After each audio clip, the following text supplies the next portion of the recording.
है कि 29 तारीख का जो कार्यक्रम डूंगरपुर में आयोजित हो रहा है, बिल प्रदेश को आह्वान किया गया है। मध्य प्रदेश, गुजरात, राजस्थान और महाराष्ट्र के साथियों को आह्वान किया गया था 19 तारीख के दिन राष्ट्रीय संयोजक मांगीलाल ननमा, बिल प्रदेश मुक्ति मोर्चा के द्वारा, और स्वयं मैंने भी किया था। और ये जो आह्वान है वो अपना जो आदिवासी परिवार है उसके फाउंडर मेंबर माननीय भंवरलाल जी परमार, जो पूरे देश में आदिवासियों की आवाज उठाते हैं, आदिवासियों की सभ्यता, संस्कृति और संवैधानिक अधिकारों को सभी जगह जाकर आदिवासियों को जगाने का काम किया है, उसको लेकर, और इस इलाके में, पूरे आदिवासी इलाके में जो पर संस्कृतिकरण हो रहा है, उस पर संस्कृतिकरण को कुछ शब्द ऐसे बोले थे जो नहीं कहते हुए भी उदाहरण स्वरूप देना था, तो वो उदाहरण स्वरूप अपने ऊपर ले लिए थे, जिसको लेकर यहाँ के डूंगरपुर के जो मानसिक गुलाम लोग हैं, क्योंकि हम लोग पहले भी आदिवासी परिवार में बोलते आए हैं कि आदिवासी अगर अपनी बात रखेगा और आदिवासी जनजागरण करेगा तो आदिवासियों को गैर आदिवासी नहीं रोकेगा, आदिवासियों को आदिवासी ही रोकेगा। और वही रिजल्ट आपके सामने आ गया। और वो जो लोग रोकने वाले हैं उनको संचालन करने वाले कोई और लोग हैं। वो लोग कौन है वो आप लोग स्वयं जानते हैं और सारा भारत जानता है। तो हम लोग कह रहे थे कि भाई आदिवासी परिवार में हम लोग 2015 से बोल रहे हैं कि आदिवासी अपने कौम के लिए आवाज उठाएगा, आदिवासी अपने अधिकार के लिए आवाज उठाएगा, आदिवासी अपनी संस्कृति को बचाने की आवाज उठाएगा, तो उसको रोकने के लिए कोई गैर आदिवासी नहीं आएगा, उसको रोकने के लिए आदिवासी ही आएगा। तो डूंगरपुर के अंदर जो कांड हुआ, उस कांड में आप लोग देख लीजिए कि आदिवासियों को रोकने के लिए यहां से मानसिक गुलाम लोग और कमजोर लोग, जिनका कोई वजूद नहीं है, अभी छोटे मोटे पद पे चुनाव लड़ लिए पार्टी विशेष के, और वो पार्टी कांग्रेस के हैं। तो चुनाव लड़ने के बाद में वो यूं समझ गए कि हम बहुत बड़े लीडर हो गए हैं, हम सीएम हो गए हैं, हम आपके एमएलए हो गए, मंत्री हो गए हैं, ऐसा उनके दिमाग में आ गया। और ऐसा नहीं आया होगा तो शायद जो बड़े लीडर हैं उनके, जो एक कुंदबा है, एक गुट है, उस बड़े लीडरों ने उनको निर्देशित किया कि आप लोग ऐसा करो ताकि आने वाले समय में हम आपको ये चुनाव लड़वाएंगे। तो उन्होंने भंवर भाई के विरोध में जिस प्रकार से ज्ञापन दिया, एफआईआर मुकदमा दर्ज करवाया, वो 4 महिला है, वो 4 महिला नाम मात्र के आदिवासी हैं, जिनका न गांव में वजूद है न घर में वजूद है। और उन्होंने कोई आदिवासी समाज समुदाय का ठेका नहीं लिया, वो ठेकेदार नहीं, वो कांग्रेस की ठेकेदार हो सकती है। उन्होंने एक प्रकार का ज्ञापन दिया और ज्ञापन देके भोली भाली महिलाओं को फंसाकर, बुलाकर, ज्ञापन दिलाकर, बाद में हमने सभी महिलाओं से पूछा, वो बोले हम तो रोजगार गारंटी का पैसा बढ़ाना है, सड़क नहीं है, रोड नहीं है, स्कूल को वो करना है, ऐसा करके ले गए थे। और बाद में अंत में ऐसा ज्ञापन दिया, हम तो भाग गए वहां से, इन महिलाओं का कहना था। और वही महिला जो ज्ञापन देने के लिए आई थी, वही महिला 29 तारीख के दिन ये भंवरलाल जी के समर्थन में आ रही है। और 2-4 महिला है, उसको समझाने के लिए मैं उन समाज के तमाम वडील लोगों को धन्यवाद देना चाहता हूँ, जोहार करना चाहता हूँ, जो अपने स्वयं के पैसों से 70-80 साल के बुजुर्ग होते हुए भी चारों महिलाओं के घर गए, समझाने का प्रयास किया कि भाई भंवरलाल जी के कहने पे हमारा समाज आगे बढ़ा है। और बहुत सारे जो इस इलाके में पर संस्कृतिकरण हो रहा है वो रुका है, और हमारी बच्चियां पढ़ाई में लगी है और नौकरियां तक लगी है। इसलिए आपने जो जिस प्रकार से ज्ञापन दिया है और मुकदमा दर्ज किया है, उसको खत्म करो, ये सामाजिक मामला है। तो उनकी बात भी उन लोगों ने नहीं मानी। वो आने वाले समय में मुझे लगता है कि एक सामुदायिक बहुत बड़ा फैसला होगा, और समाज के विरोध में जो जाने वाली महिला है उनके लिए भी समाज बहुत बड़ा कोई फैसला लेगा। तो मैं तमाम उन मोगजी भाई भगोरा, रमेश जी, सुंदरलाल जी परमार, विजयपाल जी रोत, राजमल जी, गटूलाल डेंडोर, ऐसे बहुत सारे साथी लोग थे जो अपने सविवेक से उन महिलाओं से मिले और उनके पदाधिकारियों से भी मिले, कांग्रेस पार्टी के पदाधिकारियों से मिले, लेकिन उन महिलाओं ने बात नहीं मानी और वो अपने जीत पर अडिग रही। इसलिए समाज, समुदाय अपना फैसला बाद में लेगा। दूसरा, कुछ समय बाद में, अभी 2-3 दिन पहले बीजेपी की, कमल कांग्रेस की जिला प्रमुख सूर्या आहारी और उसके साथ में नगर की कुछ बीजेपी की पदाधिकारियों ने भी विरोध में ज्ञापन दिया।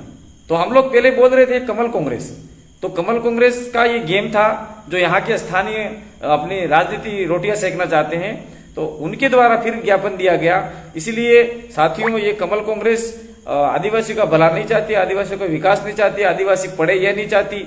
इसलिए उन्होंने पहले 4-5 दिन वो किया, फिर उन्होंने मुकदमा दर्ज किया और अब बीजेपी की महिला भी उतर के आ गई। तो ये आदिवासी महिला नहीं है, ये ठेकेदार नहीं है, ये बीजेपी की ठेकेदार है, ये कांग्रेस की ठेकेदार है और कमल कांग्रेस की ठेकेदार है। ये हमारे समाज को गुमराह कर रही है। उनको लेकर हम लोगों ने ये 29 तारीख का जो आह्वान किया था, वो आज 2 बजे बाद में अंतिम फैसला ये हुआ कि वो महिला नहीं मानी है, इसलिए हमें हमारा कार्यक्रम करना है।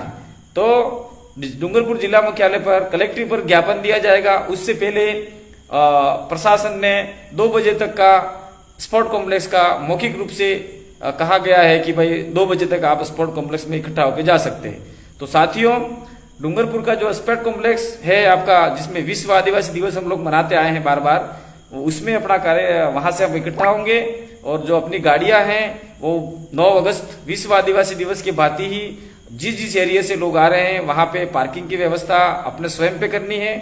और दूसरी बात ये है कि जो गाड़ियां लेके आ रहे हैं उसमें जो ड्राइवर होगा गाड़ी के पास ही रहेगा, बाकी बाइक वगैरह जो पे आएंगे गार्डन में आपका स्पोर्ट कॉम्प्लेक्स के जो खुला उधर साइड वाला है उसके अंदर आप डाल सकते हैं।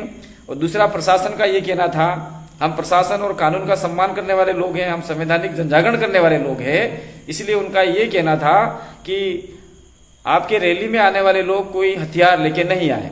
तो मैं उन बात को तवज्जो देते हुए उनका सम्मान करता हूं और जो भी हमारे भाई रैली में आ रहे हैं और सभा में आ रहे हैं उनसे निवेदन करता हूं कि हमारे लिए ये विश्व आदिवासी दिवस का कार्यक्रम नहीं है, ये आदिवासी अधिकार दिवस नहीं है, या आदिवासी कोई सांस्कृतिक कार्यक्रम नहीं है। इसलिए ये प्रोटेस्ट है, भंवरलाल जी के समर्थन में ये कार्यक्रम आयोजित हो रहा है। इसलिए आप सभी लोगों से निवेदन है कि घर से कोई ऐसा हथियार या ऐसा कोई अस्त्र शस्त्र लेके नहीं आवे जिससे इस कार्यक्रम में आप लेके आएंगे तो इस कार्यक्रम में कोई खलल पैदा हो।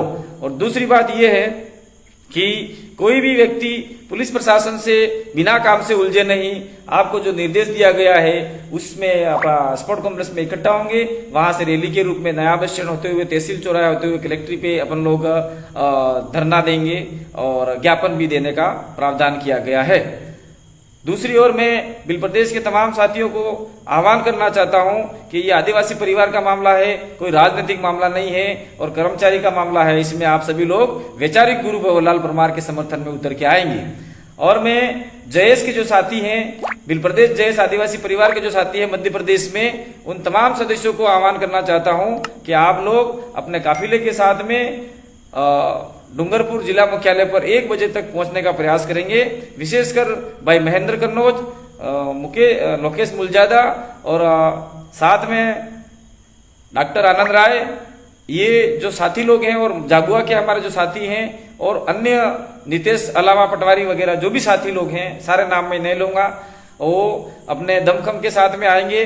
और हमारे आदिवासी वीरांगना शक्ति है, जैसे आपका संगीता चौहान हो गई, सीमा वास्कले हो गई, सुमित्रा मेड़ा हो गई, रेखा नेनेमा हो गई, ऐसी जो महिला है वो भी भंवरलाल जी के समर्थन में आके यहाँ पे अपनी बात रखेगी।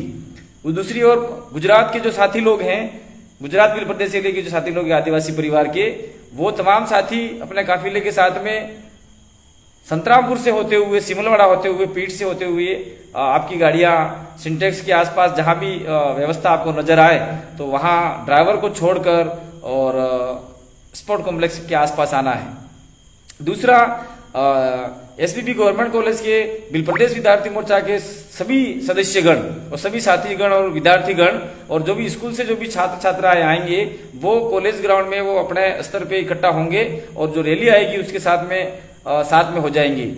और मैं तमाम रैली में आने वाले लोगों को निवेदन करना चाह रहा हूं कि सविवेक से सावधानी पूर्वक, शांति पूर्वक, लोकतांत्रिक तरीके से, संवैधानिक तरीके से, कानून का सम्मान करते हुए आप लोग इस रैली में शरीक होंगे।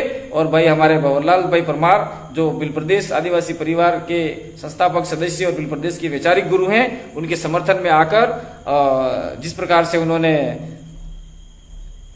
ज्ञापन दिया है उनके विरोध में, उसका प्रोटेस्ट करेंगे, उसका विरोध जताएंगे। और यहाँ स्पोर्ट कॉम्प्लेक्स में एक दो वक्ता अपनी बात रखेंगे। उसके बाद में सीधे हम लोग कलेक्ट्री पे जाएंगे और कलेक्ट्री पे ज्ञापन देने के बाद में अपने अपने गंतव्य स्थान पर पहुंचेंगे। इसलिए समय का विशेष ध्यान रखें। सवेरे उठिए, नहाइए धोइए, रोटी खाइए और एक बोतल पानी साथ में लेके गाड़ी में, बस में, टेम्पू में, जो भी आपको सुविधा मिले उस सुविधा के अनुसार आ जाना है। और कोई भी आदमी, कोई भी व्यक्ति किसी प्रकार का अगर कुकृत्य करे तो अपनी बैटरियां, मोबाइल की बैटरियां फुल करके लाइए और उसका तत्काल वीडियो लेकर लाइव कीजिए और दूसरा व्यक्ति उसका वीडियो रिकॉर्डिंग कीजिए। और मैं पुलिस प्रशासन और जिला प्रशासन से निवेदन करना चाहता हूं कि हमने उससे पूर्व में भी मानगढ़ पे लाखों लोगों का बड़ा कार्यक्रम आयोजित किया था, उसमें कोई खरोच तक नहीं आई, उसमें कोई पुलिस व्यवस्था नहीं थी, पूरी हमारे युवाओं की व्यवस्था थी, आदिवासी परिवार की व्यवस्था थी, बिल प्रदेश मुक्ति मोर्चा, विद्यार्थी मोर्चा की व्यवस्था थी। आपने हमारा कार्यक्रम देख लिया है। दूसरा कार्यक्रम विभिन्न जिलों में हुआ और डूंगरपुर के जिला प्रशासन से निवेदन करना चाहता हूं कि अभी 9 अगस्त विश्व आदिवासी दिवस पर भी हमारा बहुत बड़ा कार्यक्रम आयोजित हुआ था, जिसमें आप लोगों को कोई किसी प्रकार की परेशानी नहीं हुई। और हम लोग आपको विश्वास दिलाना चाहते हैं कि जिस प्रकार से हमारा मानगढ़ पे कार्यक्रम हुआ, जिस प्रकार का हमारा स्पोर्ट कॉम्प्लेक्स पे आदिवासी दिवस का कार्यक्रम हुआ, ठीक उसी प्रकार से अभी वाला कार्यक्रम जो होगा वो शांतिपूर्वक कार्यक्रम होगा, लोकतांत्रिक तरीके से कार्यक्रम होगा, संवैधानिक तरीके से कार्यक्रम होगा और कानून का सम्मान करते हुए कार्यक्रम होगा। इसलिए आप लोगों को किसी प्रकार का कोई मन में या वोसा करने की जरूरत नहीं है, ज्यादा पुलिस फोर्स मंगाने की जरूरत नहीं है। और दूसरा, आप लोग भी हमारे इस सारी रैली की निगरानी रखेंगे ताकि कोई अन्य व्यक्ति, उपद्रवी या असामाजिक तत्व बीच में नहीं घुसे, ऐसा हमें आशा और विश्वास है। इस रैली को हम सब मिलकर सफल बनाएंगे। धन्यवाद साथियों। जोहार, जय आदिवासी, जय बिल प्रदेश। और अंत में एक बार फिर आह्वान करूंगा कि पूरे देश में भंवरलाल जी परमार और हमने मिलकर काम किया है और भंवरलाल जी परमार ने अपनी ऐतिहासिक, सांस्कृतिक, भाषाई, बोली और विभिन्न प्रकार की जानकारी आप तक पहुंचाई है। अगर आप उस जानकारी से लैस हो, अगर आप भंवरलाल जी की बातों को मानते हो तो निश्चित रूप से आप अपनी भूमिका निभाएंगे और इस कार्य को आगे बढ़ाने का काम करेंगे, क्योंकि ये कारवां रोका गया है। ये कारवां रोकने वाले कोई और नहीं है, विशेष पार्टी के लोग हैं, कमल कांग्रेस के लोग। तो अंत में वापिस आप सभी को धन्यवाद, जोहार। आपने मुझे देखा, सुना और अनुशासन रूप में आप लोग पधारेंगे, ऐसी आशा विश्वास के साथ में बहुत बहुत आभार, धन्यवाद, जोहार। जय आदिवासी, जय बिल प्रदेश।